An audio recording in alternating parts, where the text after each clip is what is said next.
Hello, dear students. Welcome to Physics Academy. DEGV 109 എന്നുള്ള നിങ്ങളുടെ ഒരു കോർ പേപ്പർ ആണ് നമ്മൾ ഇന്നത്തെ ക്ലാസ്സിൽ സ്റ്റാർട്ട് ചെയ്യാൻ പോകുന്നത്. ഈ ഒരു പേപ്പറിൽ നിങ്ങൾക്ക് 4 ബ്ലോക്ക് ആണ് വരുന്നത്. 4 ബ്ലോക്കിൽ ഫസ്റ്റ് ബ്ലോക്കിൽ 3 യൂണിറ്റ് വരുന്നുണ്ട്, സെക്കൻഡ് ബ്ലോക്കിൽ 4 യൂണിറ്റ്, അങ്ങനെ കണ്ടിന്യൂസ്ലി നിങ്ങൾക്ക് ടോട്ടൽ 4 ബ്ലോക്ക് ആണ് വരുന്നത്. ഈ ഒരു പേപ്പറിന്റെ പ്രത്യേകത എന്ന് പറഞ്ഞാൽ ഈ ഒരു പേപ്പർ ഫോക്കസ് ചെയ്തിരിക്കുന്നത് റൊമാൻറ്റിസിസം അല്ലെങ്കിൽ റൊമാൻറ്റിക് ഏജിംഗ് കോളർ റീഡിംഗ് മാത്രമാണ്. അവരുടെ ആ ഒരു കാലഘട്ടവും ആ കാലഘട്ടത്തിൽ വന്ന മേരി ഷെല്ലിയുടെ പ്രാക്ടീസിങ് അങ്ങനത്തെ കുറച്ച് വർക്കുകൾ മാത്രമാണ്. ആ ഒരു റൊമാൻറ്റിക് എറേനെ ബൗൺസ് ചെയ്ത് നിൽക്കുന്ന വർക്കുകളാണ് ഇവിടെ വന്നിട്ടുള്ളത്. അപ്പോൾ ഒരു പെർട്ടിക്കുലർ കാലഘട്ടം മാത്രമാണ് ഇവിടെ നിങ്ങൾ പഠിക്കുന്നത്.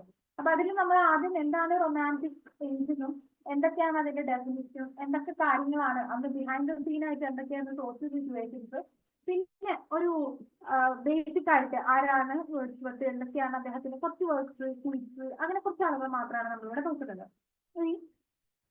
ഇവിടെ ആദ്യത്തെ യൂണിറ്റ് ആയതുകൊണ്ട് ഈ റൊമാൻറ്റിക് ഏജ് ആൻഡ് ഇൻട്രൊഡക്ഷൻ എന്നാണ് പറഞ്ഞിരിക്കുന്നത്. റൊമാൻറ്റിക് ഏജിന്റെ ഒരു ഇൻട്രൊഡക്ഷൻ മാത്രമാണ് ഇവിടെ നമുക്ക് പഠിക്കാനുള്ളത്. സോ നമുക്ക് എന്തൊക്കെയാണ് കണ്ടന്റ് എന്നുള്ളത് നോക്കാം. ആദ്യം നമുക്ക് നോക്കാനുള്ളത് the background to the romantic movement.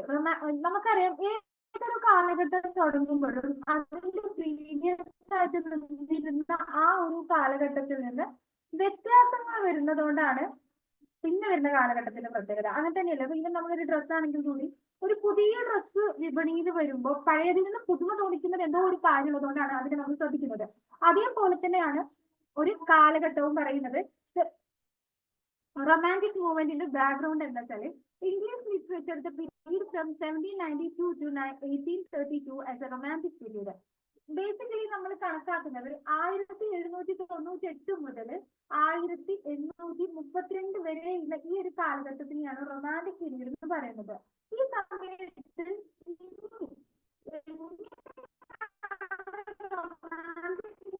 അല്ലെങ്കിൽ റൊമാൻറ്റിക് പീരീഡിന്റെ വേർഡ്സ്വർത്തും കോളറിലും അവർ രണ്ടുപേരും കൂടെ കൂടിയിട്ട് കുറേ പോയിന്റ്സ് എഴുതി, 24 പോയിന്റ്സ് എഴുതി. ഈ 24 പോയിന്റ്സിനെയും കൂടി അവരൊരു കളക്ഷൻ ആക്കി, എന്ന് വെച്ചാൽ ഒരൊറ്റ ബുക്ക്ലെറ്റ് ആക്കിയിട്ട് 1798 അവരത് പബ്ലിഷ് ചെയ്തു. അതിനെയാണ് ലിറിക്കൽ ബാലൻസ് എന്ന് പറയുന്നത്, ആ പുസ്തകത്തിന്റെ പേര്.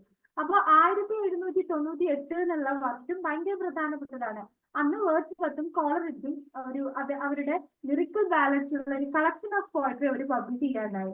അപ്പോൾ അതുവരെയുള്ള വർക്കുകളിൽ നിന്നും അതുവരെയുള്ള പോയട്രി സംഹാരങ്ങളിൽ നിന്നും ഭയങ്കര വ്യത്യസ്തമായിട്ടുള്ള കുറെ കണ്ടന്റുകളാണ് അവർ ഇതിൽ കൊടുത്തത്. അതുകൊണ്ട് തന്നെയാണ് അതന്ന് ഫേമസ് ആയത്. So during this period England moved from being primarily agriculture to modern industrial society. ഇനി പോയട്രിന്റെ സെക്ഷനിൽ മാറ്റം വരുമ്പോഴും സാമൂഹിക ചിന്താഗതിയിൽ അവിടെ മാറ്റങ്ങൾ വന്നുകൊണ്ടിരിക്കുകയാണ്. ഈ ഒരു പീരീഡിലാണ് England moved from being a primarily agriculture to modern industrial society. Which means ആദ്യകാലങ്ങള് ജനങ്ങൾ ഉപജീവനത്തിന് കൃഷിയാണ് ഉപയോഗിച്ചിരുന്നെങ്കിൽ അതിൽ നിന്നിങ്ങനെ മാറ്റം വന്ന് കുറച്ചുകൂടെ യന്ത്രവൽകൃത സാധനങ്ങളൊക്കെ ഉപയോഗിച്ചിട്ട് അങ്ങനത്തെ കൃഷിയും അങ്ങനത്തെ ജീവിത സാഹചര്യങ്ങളും ഇങ്ങനെ തുടങ്ങി വരുന്ന സമയത്താണ് അവരെന്ത് ചെയ്തിരുന്നത്, ഈ ഒരു റൊമാൻറ്റിക് മൂവ്മെന്റ്. അപ്പൊ റൊമാൻറ്റിക് മൂവ്മെന്റ് പുസ്തകം വന്ന സമയത്ത് തന്നെ ഇങ്ങനത്തെ ഒരു സംഭവമാണ് നടക്കുന്നത്. The balance of power based on from the land owing aristocracy to owners of industrial unit which employ large number of people. അപ്പൊ നമുക്കറിയാം ഈ കൃഷി ആകുമ്പോൾ ഒരുപാട് ലേബേഴ്സ് ഒക്കെ വേണ്ടി വരും, അല്ലെ? അത്തരം പ്രശ്നങ്ങളൊക്കെ ഉണ്ട്. അപ്പൊ അതിൽ നിന്നൊക്കെ മാറി മോഡേണൈസ്ഡ് ആയിട്ടുള്ള ഒരു കണ്ടന്റ് ആണ്. മോഡേണൈസ്ഡ് ആയിട്ടുള്ള ഒരുപാട് എംപ്ലോയീസിന് വർക്ക് ചെയ്യാൻ പറ്റുന്ന ഇൻഡസ്ട്രി പോലത്തെ സംഭവങ്ങളൊക്കെ കൊണ്ടുവരാണ്. ഈ സമയത്ത് തന്നെയാണ്, ഈ ഒരു റൊമാൻറ്റിക് മൂവ്മെന്റ് വരുന്ന സമയം തന്നെയാണ് അമേരിക്കൻ റവല്യൂഷൻ, അമേരിക്കൻ റവല്യൂഷന്റെ ആ ഒരു വിപ്ലവമൊക്കെ എന്ത് ചെയ്യുന്നത്, ഒരു ഇൻഡിപെൻഡൻസ്, സ്വാതന്ത്ര്യ പ്രഖ്യാപനം നടത്തുന്നത് 1776. അപ്പൊ 1776 അമേരിക്ക അവരുടെ റവല്യൂഷനിൽ ഒരു ഇൻഡിപെൻഡൻസ് ഒക്കെ പ്രഖ്യാപിക്കുന്നു. അത് കഴിഞ്ഞിട്ട് അവിടെ ഒരുപാട് എന്താ പറയാ പ്രാകൃതമായിട്ടുള്ള കൃഷി രീതികളും മറ്റും മാറ്റി ഇൻഡസ്ട്രിയൽ റവല്യൂഷൻ വരുന്നു. ഈ സമയത്ത് തന്നെയാണ് ലിറിക്കൽ ബാലൻസിന്റെ പബ്ലിക്കേഷനും വരുന്നത്. ഓക്കെ, ക്ലിയർ ആണല്ലോ?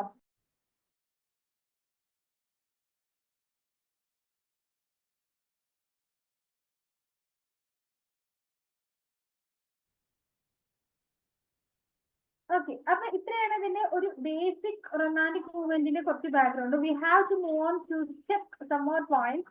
The manufacturing class become more powerful than the agricultural class. ഇനി സ്വാഭാവികമായിട്ടും ഇൻഡസ്ട്രിയൽ റവല്യൂഷനും അതുപോലെ തന്നെ യന്ത്രവൽകൃത സാധനങ്ങളും വരുമ്പോ അവിടെ എന്ത് ചെയ്യുന്നുണ്ട്, കൃഷിനെ കാട്ടിലും അല്ലെങ്കിൽ കൃഷി ഉപജീവിതമായിട്ട് ജീവിക്കുന്ന ആളുകളെ കാട്ടിലും കുറച്ചും കൂടെ ഒരു ലൈഫ് മെച്ചപ്പെടുന്നത് ആരുടെയാണ്, ഇത്തരത്തിലുള്ള ഇൻഡസ്ട്രിയൽ വർക്കേഴ്സിന്റെയാണ്. With the invention of mister James Watt steam engine, നമ്മൾ സ്കൂളിലൊക്കെ 10th സോഷ്യലൊക്കെ പഠിച്ചിട്ടുണ്ട് അല്ലെ. മിസ്റ്റർ ജെയിംസ് വാട്ട് അദ്ദേഹം ഈ സ്റ്റീം എൻജിൻ കണ്ടുപിടിച്ചു. which replaced wind and water as a source of energy in 1786. ഇവിടെ വെച്ചിട്ടാണ് വിൻഡും വാട്ടറും ഒക്കെ ഒരു സോഴ്സ് ഓഫ് എനർജി ആക്കുന്നതിൽ നിന്ന് ഒരു ആൾട്ടർനേറ്റീവ് സൊല്യൂഷൻ. ഇത്ര മനസ്സിലാക്കിയാൽ മതി. ജെയിംസ് വാട്ട് അദ്ദേഹം സ്റ്റീം എൻജിൻ കണ്ടുപിടിച്ചതും അത് അന്നത്തെ കാലഘട്ടത്തിലെ ഒരു മാറ്റത്തിന് കാരണമായി. The introduction of more machinery into industry with the more unemployment. ഇവിടെ എന്താണ് ഈ പിന്നെ മെഷീനറി, ഇൻഡസ്ട്രിയൽ മെഷീനറി കൊണ്ടുവന്നതോടുകൂടി തന്നെ അൺഎംപ്ലോയ്മെന്റ് കൂടാൻ തുടങ്ങി. അതൊക്കെ നമ്മൾ കണ്ടുപഠിച്ചിട്ടുണ്ട് അല്ലെ. ആളുകൾ ചെയ്യുന്ന, അപ്പൊ 10 ആളുകൾ ചെയ്യുന്ന ജോലി ഒരു മെഷീൻ ചെയ്യാൻ തുടങ്ങിയപ്പോ ആ 10 ആളുകളുടെ ജോലി പോയി, പകരം ഒരാൾക്ക് മാത്രം ജോലി കിട്ടുന്നുള്ളൂ. അപ്പൊ ആളുകളിൽ അൺഎംപ്ലോയ്മെന്റ് വന്നു തുടങ്ങി, ജോലി ഇല്ലാത്ത അവസ്ഥ തുടങ്ങി, പട്ടിണിയൊക്കെ വരാൻ തുടങ്ങി. There was an economic depression in 1815 caused by the fall of wartime demand of the manufacturing goods. ഇതേ സമയത്ത് തന്നെ ഒരു എക്കണോമിക് ഡിപ്രഷനും വരികയാണ്. എങ്ങനെ? 1815 ഒരു സാമ്പത്തിക മാന്ദ്യം പോലെ വരികയാണ്. By the fall in wartime demand of manufactured goods. Manufacturing ഗുഡ്സിന്റെ ഡിമാൻഡ് ഒക്കെ വീഴുന്നതോടുകൂടി, മനുഷ്യനിർമ്മിതമായിട്ടുള്ള സാധനങ്ങളുടെ ഡിമാൻഡ് ഒക്കെ വീഴുന്നതോട് കൂടിയിട്ട് എക്കണോമിക്കലി ആളുകൾ തകരുന്ന ഒരു കണ്ടീഷനും കൂടി വന്നു. ക്യാപ്റ്റൻ ജെയിംസ് കുക്ക് ഇവിടെ ക്യാപ്റ്റൻ ജെയിംസ് കുക്ക് ഒരു ഗ്ലോബ് കണ്ടുപിടിക്കാണ് and discovered Australia and Sandwich Island. ഇപ്പൊ എല്ലാ രീതിയിലുള്ള മാറ്റങ്ങളും നടക്കുകയാണ്. പോയട്രിയിലുള്ള ഒരു റൊമാൻറ്റിക് മൂവ്മെന്റ് അല്ല, മേജർലി അവിടെ ടോട്ടല് ആ ഒരു ആഗോള തലത്തിൽ തന്നെ മാറ്റം നടക്കുകയാണ്. ക്യാപ്റ്റൻ ജെയിംസ് കുക്ക് ഗ്ലോബ് കണ്ടുപിടിക്കും, അതിൽ ഓസ്ട്രേലിയയും സാൻഡ്വിച്ച് ഐസ്ലാൻഡുകളൊക്കെ സ്പോട്ട് ചെയ്യുകയാണ്. The French revolution first away time honoured hierarchies in different sphere. ഇനി ആ സമയത്ത് അമേരിക്കൻ റവല്യൂഷൻ പറഞ്ഞ പോലെ തന്നെ ഫ്രഞ്ച് റവല്യൂഷൻ ഉണ്ടായിരുന്നു. ഈ ഫ്രഞ്ച് റവല്യൂഷൻ എന്ത് ചെയ്യുന്നുണ്ട്, time honoured hierarchies in different sphere. പലതരത്തിലുള്ള പല സ്ഥലങ്ങളിലുള്ള എന്താ പറയാ ഹൈറാർക്കികൾ, കുത്തകകളിൽ ഇവിടെ ബ്രേക്ക് ചെയ്യുന്നുണ്ട്.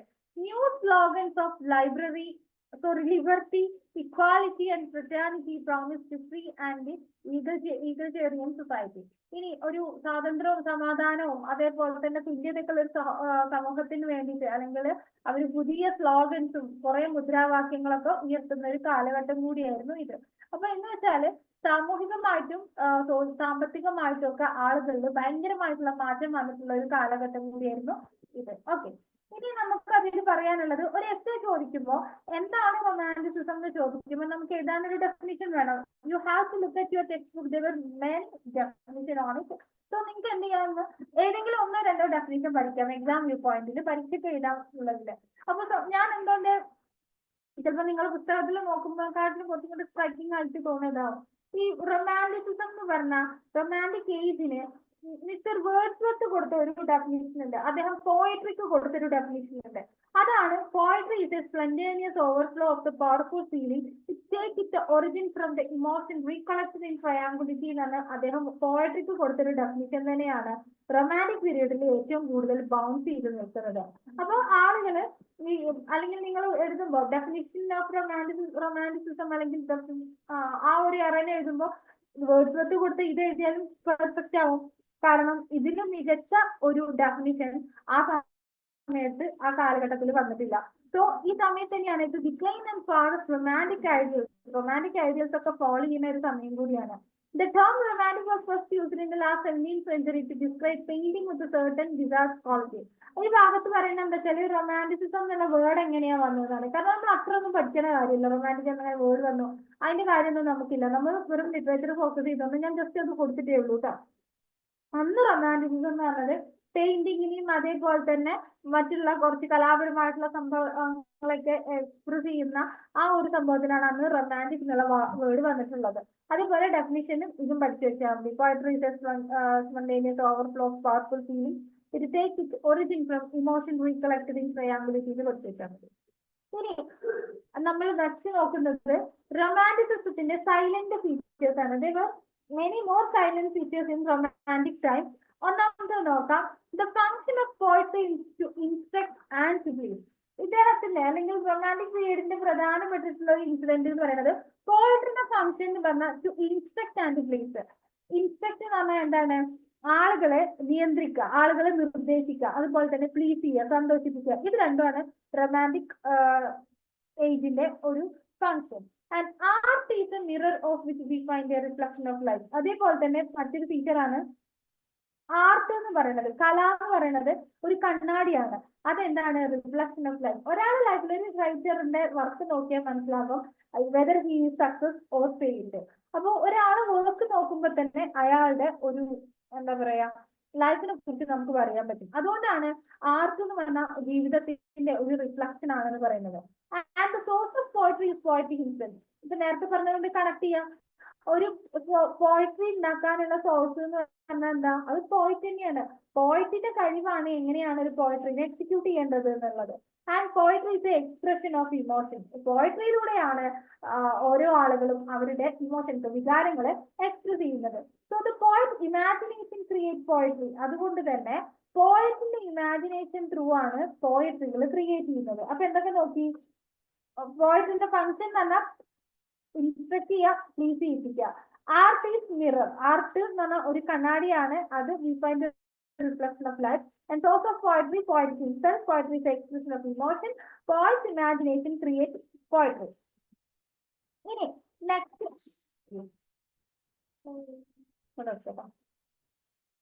ഇനി romantic poet made daring innovation and themes, forms, language and style of poetry. ഇനി റൊമാൻറ്റിക് പോയട്രി എന്തൊക്കെ ചെയ്യും?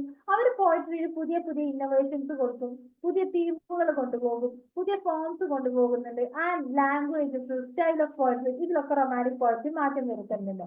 ഇനി അന്ന് ഏറ്റവും കൂടുതൽ ഈ സൂപ്പർ നാച്ചുറൽ ആയിട്ടുള്ള എലമെന്റ് തീമായിട്ട് ഉപയോഗിച്ച രണ്ട് റൈറ്റേഴ്സ് ആയിരുന്നു കോളറിഡ്ജും അതേപോലെ തന്നെ കീറ്റ്സും. കോളറിഡ്ജും കോളറിഡ്ജിലെ ദ ആൻഷ്യന്റ് മെരീനർ എന്ന് പറഞ്ഞ വർക്കും അതേപോലെ തന്നെ കീറ്റ്സിലെ the eve of Saint Agnes എന്നുള്ള ഈ രണ്ട് വർക്കുകളും അന്ന് കാലഘട്ടത്തിൽ സൂപ്പർ നാച്ചുറൽ എലമെന്റ്സ്, കുറച്ച് സൂപ്പർ നാച്ചുറൽ എലമെന്റ്സ് എന്ന് പറഞ്ഞാൽ പ്രേതങ്ങളെ കുറിച്ചിട്ടും അല്ലെങ്കിൽ മറ്റുള്ള ഒരു എക്സ്റ്റേണൽ സ്പിരിറ്റ്സിനെ കുറിച്ചൊക്കെ സംസാരിക്കുന്ന കവിതകൾ എഴുതിയത് ഇവരും കൂടിയായിരുന്നു. ഓക്കെ, അപ്പൊ ഇത്രയും കാര്യങ്ങളാണ് പ്രധാനമായിട്ടും നമ്മൾ സൈലന്റ് ഫീച്ചേഴ്സിൽ പറയുന്നത്. അപ്പൊ ഈ പോയിന്റ്സ് ആദ്യത്തെ 5 പോയിന്റ്സ് ഓർത്ത് വെക്കുക കേട്ടോ. ഓക്കെ, ബാക്കിയുള്ളത് നോക്കാം. Extra we want to look at another more features. So നമുക്ക് ഇത്ര കുറച്ച് അധികം പഠിച്ചാലുള്ള എക്സാമിന് എഴുതാൻ പറ്റുക. The use of symbolic technique, notably Blake and Shelley. So നമ്മൾ നേരത്തെ പറഞ്ഞ പോലെ തന്നെ കുറച്ച് സിംബോളിക് ടെക്നിക്കുകൾ ഉപയോഗിച്ചിരുന്നത് വില്യം ബ്ലേക്കും PB ഷെല്ലിയാണ്. അതുപോലെ തന്നെ part like Wordsworth so the nature of power of safety and substitute. ഇനി വേർഡ്സ്വർത്തിന്റെ വ്യൂ പോയിന്റിൽ പ്രകൃതിയാണ് അൾട്ടിമേറ്റ് ആയിട്ടുള്ള ഒരു റിയാലിറ്റി. പ്രകൃതി എന്നുള്ള കണ്ടന്റുകളാണ് ആളുകൾ ഉപയോഗിക്കേണ്ടത് എന്നാണ്. And neo classic poetry is written in other people like Alexander Pope, Rape of Lock. Romantic poetry is about a poet himself. ഇനി നിയോ ക്ലാസിക് പോയട്രി ആയ സമയത്ത് അലക്സാണ്ടർ പോപ്പിനെ പോലുള്ള ആളുകൾ ദ റേപ്പ് ഓഫ് ലോക്ക് പോലുള്ള വർക്കുകൾ എഴുതി. ഇനി റൊമാൻറ്റിക് പോയട്രി ആകുമ്പോൾ എങ്ങനെയാണ്? പോയറ്റിന്റെ കഴിവുകളെ തന്നെയാണ് ചെയ്യുന്നത്. കാരണം നിയോ ക്ലാസിക്കൽ പോയട്രിയിൽ വേറൊരാൾക്ക് നടന്ന ഇൻസിഡന്റിനെയാണ് ആ കവിത ആ വർക്കിൽ എഴുതുന്നത്. എന്നാൽ റൊമാൻറ്റിക് ഏജിൽ വരുമ്പോൾ പോയറ്റിന്റെ ലൈഫിൽ എക്സ്പീരിയൻസ് ചെയ്ത കാര്യങ്ങളാണ് എഴുതുന്നത്. Though significant innovation is used everyday speech of ordinary people instead of lofty poetic dictation. And romantic poet looked for new meters, stanza to replace original form. Romantic poets എന്ത് ചെയ്യുന്നുണ്ട്? Looked for new meters. അവർ പുതിയ മീറ്റേഴ്സും പുതിയ സ്റ്റാൻസാസും traditional ഫോംസിലേക്ക് replace ചെയ്യും. പണ്ട് കാലത്ത് ഉപയോഗിച്ച stanza, rhyming words, ഈ സാധനങ്ങളൊക്കെ മാറ്റി അവർ പുതിയ തരത്തിലുള്ള വേർഡ്സുകളെയാണ് അവർ കൊണ്ടുവന്നിരുന്നത്. The heroic couplet, അടുത്ത ഒരു പോയിന്റ് ആണ് heroic couplet have placed to ballad, sonnet and the stanza other on the experimental verse form. ഈ ഹീറോയിക് കപ്ലെറ്റ് എന്ന് പറഞ്ഞാൽ ഒരു പെർട്ടിക്കുലർ പോയിന്റ്സിൽ മാത്രം ഉപയോഗിച്ചിരുന്നതിന് ഈ റൊമാൻറ്റിക് പോയിറ്റ്സ് വന്നപ്പോൾ എന്താ ചെയ്ത് അവര് സോണറ്റിലും ബെലാഡിലും സ്പെൻസേറിയൻ സ്റ്റാൻസിലും ഒക്കെ അവര് കൊണ്ടുവന്നു. കാരണം അവര് എല്ലാ തരത്തിലുള്ള ജോണറിന് ഇങ്ങനെ അവര് എക്സ്പെരിമെന്റ് ചെയ്യാണ്, അങ്ങനെ പരീക്ഷിച്ചുകൊണ്ടിരിക്കുകയാണ്. ഇതിവിടെ വെച്ചാൽ ശരിയാവോ, ഇത് വെച്ചാൽ ശരിയാവോ എന്നുള്ളത് അവരതിങ്ങനെ നോക്കിക്കൊണ്ടിരിക്കുകയാണ്. So rural life is idealist in romantic poetry. Romantic പോയട്രിന്റെ മറ്റൊരു കാര്യമാണ് റൂറൽ ലൈഫ്.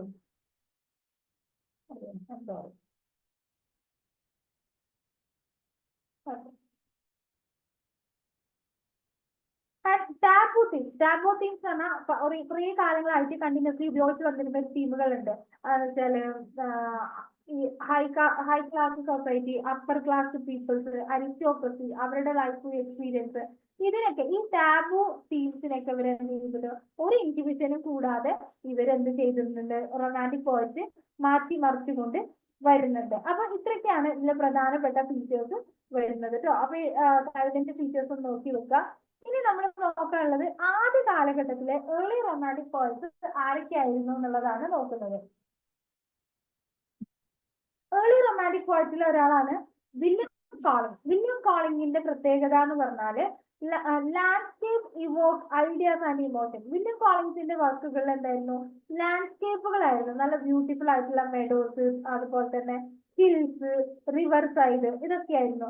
ഇതെങ്ങനെയാണ്, ഇത്തരത്തിലുള്ള സ്ഥലങ്ങളൊക്കെ എന്താണ് ഒരു പോയറ്റിന്റെ ഐഡിയാസിനും ഇമോഷൻസിനും ഇവോക്ക് ചെയ്യും, ഉയർത്തിക്കൊണ്ടുവരും. അപ്പൊ അത്ര ബ്യൂട്ടിഫുൾ ആയിട്ടുള്ള ഒരു സ്ഥലത്ത് ഇരിക്കുമ്പോൾ അയാൾക്ക് കുറച്ചും കൂടെ ആയിട്ടുണ്ടാവും എന്നാ പറയുന്നത്.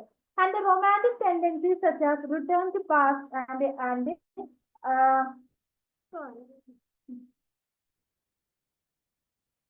romantic tendencies such as return to past and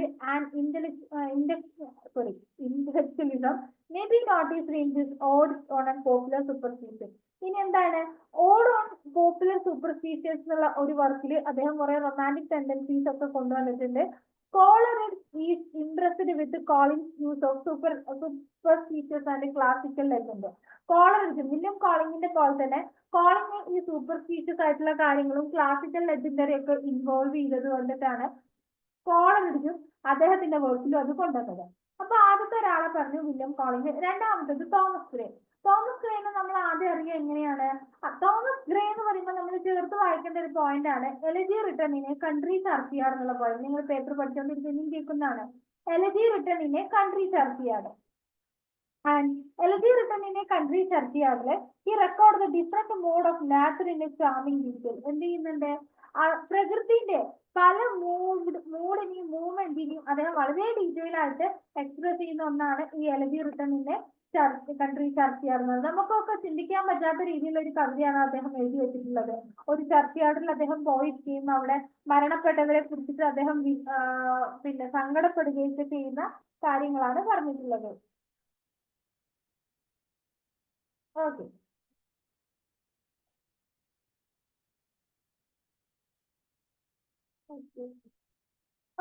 അപ്പൊ നമ്മള് തോമസ് ഗ്രേനെ കുറിച്ച് പറഞ്ഞു. അനദർ ഏർലി റൊമാൻറ്റിക് പോയിറ്റ് ആണ് വില്യം കോഫോവർ. ഇതല്ലാണ്ട് ടെക്സ്റ്റിൽ കുറെ ഉണ്ട് കേട്ടോ.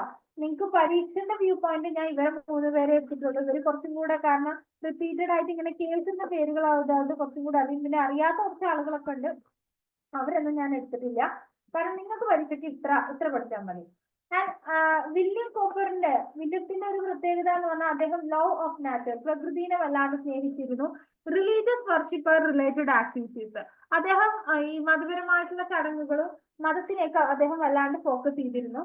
He preferred the beauty of countryside and he portrayed nature in his poem. He prefer, അദ്ദേഹം എന്താ ചെയ്തിട്ടുള്ളത്, the beauty of കൺട്രിസൈഡിന്റെ ബ്യൂട്ടിനെ, സൗന്ദര്യത്തിനെയും and he portrayed nature in his poem, പ്രകൃതിനെയൊക്കെ അദ്ദേഹത്തിന്റെ പോയട്രിയിലൂടെ എക്സ്പ്രസ് ചെയ്തിട്ടുണ്ടായിരുന്നു. Cowper also attack Alexander Pope's smoothness and advocate the meaning. ഇവരൊക്കെ ചെയ്യുന്നതെന്ന് വെച്ചാൽ ഏത് ആൾക്കാരും എന്ത് ചെയ്യുക, കുറച്ച് കഴിഞ്ഞാൽ ആരാണോ ഓപ്പോസിറ്റ് നിൽക്കുന്ന ആള് അവരെ എതിർക്കാൻ തുടങ്ങും. അപ്പൊ ആ പ്രോസസ്സൊക്കെ വേറെ മറ്റുള്ള റൈറ്റേഴ്സിനെ ക്രിട്ടിസൈസ് ചെയ്യുക, അവരുടെ റൈറ്റിംഗ് തെറ്റാണ് എന്നുള്ള വാദങ്ങൾ ചെയ്യുക, ഇതൊക്കെ ഇവിടെ നടന്നിട്ടുണ്ട് കേട്ടോ. ഓക്കെ, അപ്പൊ 3 പോയിന്റിന് നമ്മൾ നോക്കി. ഏർലി റൊമാൻറ്റിക് പോയിന്റിന് വില്യം കോളിംഗ്സും തോമസ് ഗ്രേയും വില്യം കോപ്പവറും. ഇനി അന്നത്തെ രണ്ട് സെക്ഷൻ പോയിന്റിന് പറയുന്നുണ്ട്. ഫസ്റ്റ് ജനറേഷൻ റൊമാൻറ്റിക് പോയിന്റും സെക്കൻഡ് ജനറേഷൻ റൊമാൻറ്റിക് പോയിന്റും പറയുന്നത്. ഈ ഫസ്റ്റ് ജനറേഷനിൽ പെട്ടതാണ് റോബർട്ട് ബേൺസ് ഒക്കെ. അദ്ദേഹം 1759 ജനിച്ച് 1796 മരിച്ചു. കുറച്ചു കാലം ഉണ്ടായിരുന്നുള്ളൂ കേട്ടോ. And his most beloved point of the Scottish ജനതയുടെ ഏറ്റവും പ്രിയപ്പെട്ട ഒരു പോയിന്റും കൂടിയാണ്, അല്ലെങ്കിൽ സ്കോട്ടിഷിൽ നിന്ന് വന്നൊരു പോയിന്റ് ആണ്. He also the symbol of their national spirit. സ്കോട്ടിഷ്കാരുടെ നാഷണൽ സ്പിരിറ്റും കൂടി അദ്ദേഹമാണ്. He was deepened the Scottish folklore. He loved freedom and he respected his common men. ഫ്ലോക്ലോറുകളെ വല്ലാണ്ട് സ്നേഹിച്ചിരുന്നു. അതേപോലെ ഫ്ലോക്ലോറുകളിലൂടെ കോമൺ പീപ്പിളിന്റെ ലൈഫിനെയും അദ്ദേഹം റെസ്പെക്ട് ചെയ്യുകയും ചെയ്തിരുന്നു. He was attracted by nature. പ്രകൃതിയിൽ ഭയങ്കര അട്രാക്റ്റഡ് ആയി. Swimming again the current in the time. ഇനി ഒഴുക്കിനെതിരെ, കറന്റ് ഇൻ ദ ടൈം എന്ന് പറഞ്ഞാൽ അന്ന് കാലത്ത് കാണിച്ചിരുന്ന ഈ ഒഴുക്കിനെതിരെ അവർ നീങ്ങിയിരുന്നു. And he also believed that emotion was a better guide than reason. എന്താണ് emotion was better guide than reason. Emotion ആണ് കുറച്ചും കൂടെ ബെറ്റർ ആയിട്ടുള്ള ഒരു ഗൈഡ് ആയിട്ട്. കാരണം ഇമോഷൻ ആണ് മനുഷ്യന്റെ വികാരങ്ങൾക്കാണ് ഇമ്പോർട്ടന്റ് കൊടുക്കേണ്ടതെന്ന് അവർ പറയുന്നുണ്ട്. ഇതാണ് ഈ ഒരു റൊമാൻറ്റിസിസത്തിന്റെ അല്ലെങ്കിൽ റൊമാൻറ്റിക് പീരീഡിന്റെ മേജർ ആയിട്ടുള്ള ഒരു സാധനമാണ്. ഇമോഷന് ഇമ്പോർട്ടന്റ് കൊടുക്കുക. അതുപോലെ തന്നെ അദ്ദേഹം യൂസ് ഓഫ് ഫ്ലോക്ക് സോങ്സ്, ഒരുപാട് ഫ്ലോക്ക് സോങ്സ് അദ്ദേഹത്തിന്റെ കവിതയിൽ ഉപയോഗിച്ചിട്ടുണ്ട്. Birds went to search of a Scottish ballad tradition, both oppose and reject the English culture. English കൾച്ചറിനെ ഒരു ഒപ്പോസ് ചെയ്യും റിജക്ട് ചെയ്യും ചെയ്യുന്നുണ്ട്. ആൻഡ് ഇതിൽ പ്രധാനമായിട്ട് റോബർട്ട് ബേൺസ് എടുത്ത തീമുകളാണ് death, birth, youth, old age, love and grief. ജനനം, മരണം, യുവത്വം, ഒരു ലൈഫിൽ ഒരാൾക്ക് സംഭവിക്കുന്ന എല്ലാ കാര്യങ്ങളും. Then seasonal activities like harvesting and May dancing and seasonal changes like snowfall. ഇതൊക്കെ അദ്ദേഹത്തിന്റെ തീമുകളായിരുന്നു. പിന്നെ കൊയ്ത്തുത്സവങ്ങള്, പിന്നെ എന്താ പറയാ മെയ് മാസത്തിലെ ആക്ടിവിറ്റീസുകള്, പിന്നെ സ്നോഫാൾ, സീസണിന്റെ ചേഞ്ച്, സ്നോഫാൾ വരുന്നത്, റെയിനി സീസൺ വരുന്നത്, ഇതൊക്കെ അദ്ദേഹം എടുത്തിരുന്നു. ഇനി അദ്ദേഹം ഉപയോഗിച്ചിരുന്ന ഫോം ആണ് നോക്കുന്നത്. Flock poetry is that of A debate.